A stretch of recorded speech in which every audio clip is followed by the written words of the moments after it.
Hi, everyone. This is Linda Rozak Burton with a refresher on the summer program that we did on mental fitness, the X Factor. As some of you may recall, we talked about how our mind can be our best friend, but it can also be our worst enemy.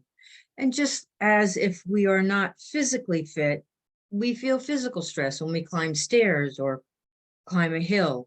If we're not mentally fit, we feel mental stress, anxiety, frustration, unhappiness.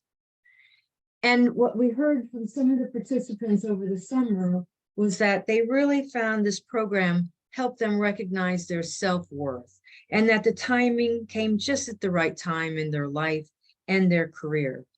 And we also had participants tell us that they had trouble leaving work at work. And when they were home, they didn't feel like they were really present.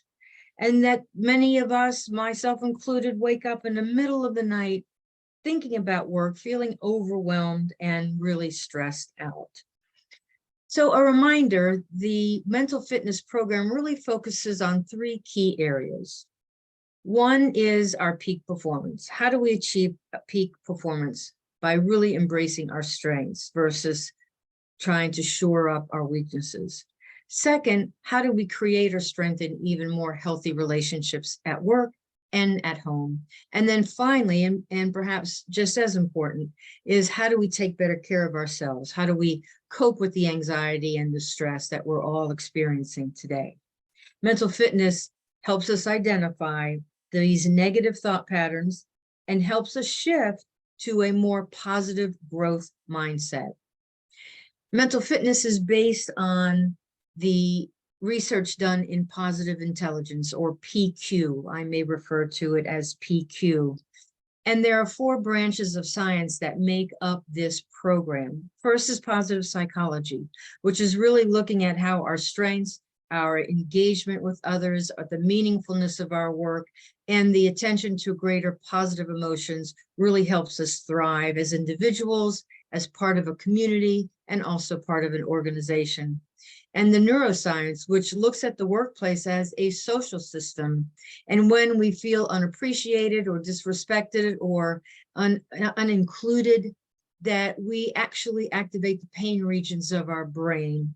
And it's as powerful as if we had a physical blow to our head, causes us to ruminate and go over and over and over again, some very negative events, thought patterns, etc. Cognitive behavioral psychology, which we know takes a look at negative thought patterns that don't serve us well and replaces them with more healthy thought patterns. Mental fitness greatly accelerates the identification of these mind patterns through the construct of 10 saboteurs. And then finally, performance science, which we know now for decades that the highest levels of performance is contributed to our emotional intelligence.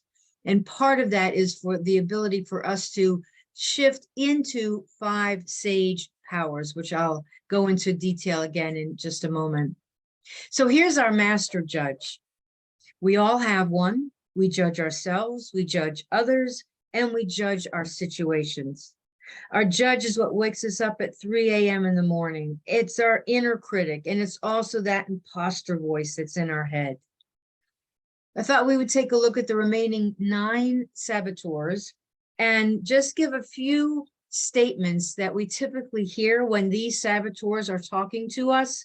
See if any of them sound familiar to yourself or to anyone in your life. The avoider. Maybe if I let this go, it'll take care of itself. I don't want to hurt anybody's feelings, and I don't want to create a scene. I'd rather avoid this conflict. Or the controller, that sounds like, if I don't complete this project, it won't be done the right way or on time. No one tells me what to do. Or the hyperachiever. I'm worthy as long as I'm successful and others think well of me. If I get too close to others, they'll see that I'm not as perfect as I portray. Or the hyper-rational saboteur that thinks that the rational mind is the most important thing and that feelings are a distraction.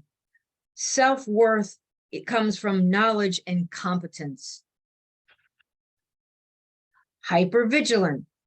Life is full of dangers, and if I don't look out for everyone, who will? When will the other shoe drop? Or the pleaser, that thinks a good person needs to put the needs of others ahead of their own. And if I don't rescue people, who will? And then there's the restless. That sounds like this. The next thing has got to be more exciting. Why can't people keep up with me? I need to search for the next exciting thing to do. Or the stickler that sounds like, I need to be more organized and methodical than anybody else so that things get done. Besides, the other people have lax standards. And finally, the victim. Terrible things always happen to me. Why don't people understand me? Now, what we often hear is people say, wait a minute, these negative emotions motivate me. My team does better when we're motivated by the negative. We achieve what we do when we fear failure. Well, in the short term, we might win the battle, but overall we lose the war. And a reminder that all of these saboteurs that we just went through are an overplay of our strengths that we have, that by tapping into the neuroscience, we're able to override this overplay and actually tap into our strengths. So what's the loudest voice in your head? What is it telling you? Are you hearing these saboteurs, or are you able to look at what is working well? What solutions are available to the obstacles and the challenges? I often ask my clients to tell me when they hear their saboteurs in their head, where do they feel it? Sometimes they feel it in their jaw or their shoulders or their chest. Wouldn't it be great to shift from our saboteur voices to our sage brain? And here's how we do it. Based on the way the brain is structured, we now know that we can create or strengthen new brain pathways. So think about it. When we have these reoccurring negative thought patterns, these brain pathways are well traveled. They are our default. And for us to be able to reframe from a saboteur to a sage power helps us strengthen those pathways so that even though we might default naturally to the negative, we're able to quickly reframe and look at what is working well. And we do that by creating new mental muscles or new mental habits. So 2 minutes, 3 times a day with focused attention on one physical sensation. So those of you that practice mindfulness will recognize this right away. This program has an app-based technology that is available on our smartphones. And it actually sends reminders 3 times a day to take these 2 minutes out and think about a saboteur that is talking to us, or a way to shift from that feeling of stress to more control. And that one physical sensation that we practiced in the webinar was taking your thumb and your index finger and rubbing against it with such attention that we feel the ridges of our feelings, the ridges of our fingers. I talked about a client of mine that is hyper-rational, and before she feels herself getting ready to say something that she might regret, she does this thumb to index finger sensation that helps calm her, collect her thoughts, and shift to a more creative and innovative way of having a conversation, strengthening the relationships of the people that she works with.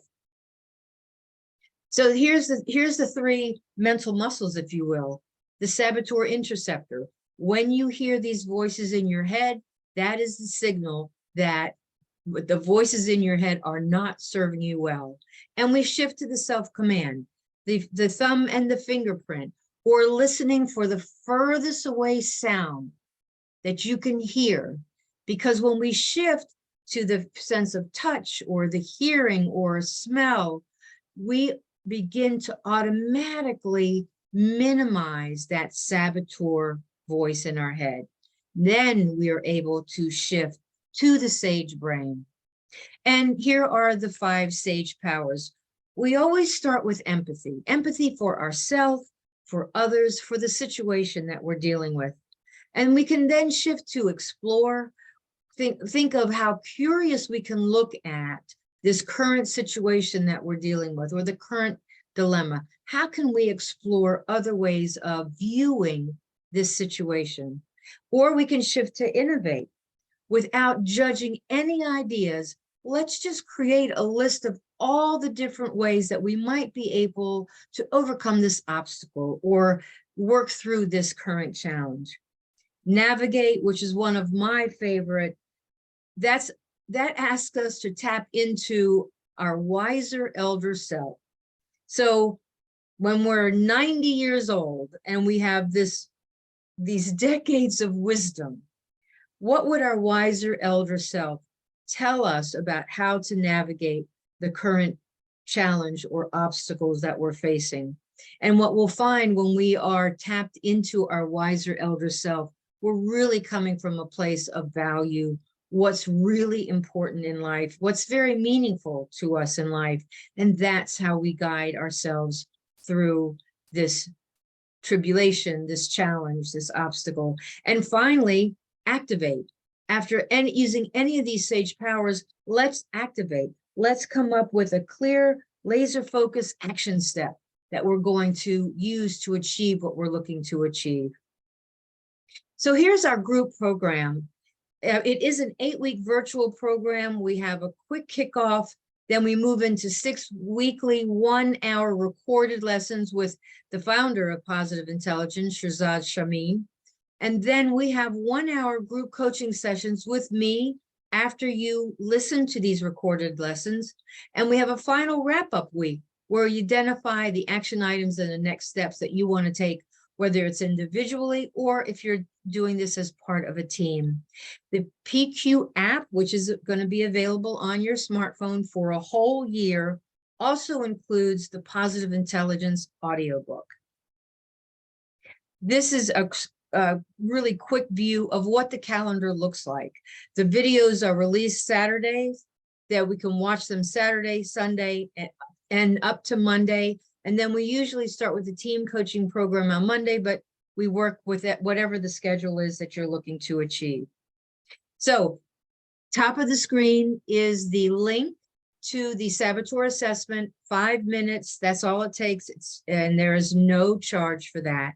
Or take a screenshot of this slide, email me, text me, join me on LinkedIn, and let's see if we might be able to continue to share how we're doing with our mental fitness journey. I am going to be starting a new program in January. I start with 4 to 6 participants that go into this group coaching program. We work it for the total 8 weeks. And then again, you have access to the app and the book for an entire year. Hope you all are doing well. Hope this has been helpful. Thanks so much for listening in. Bye now.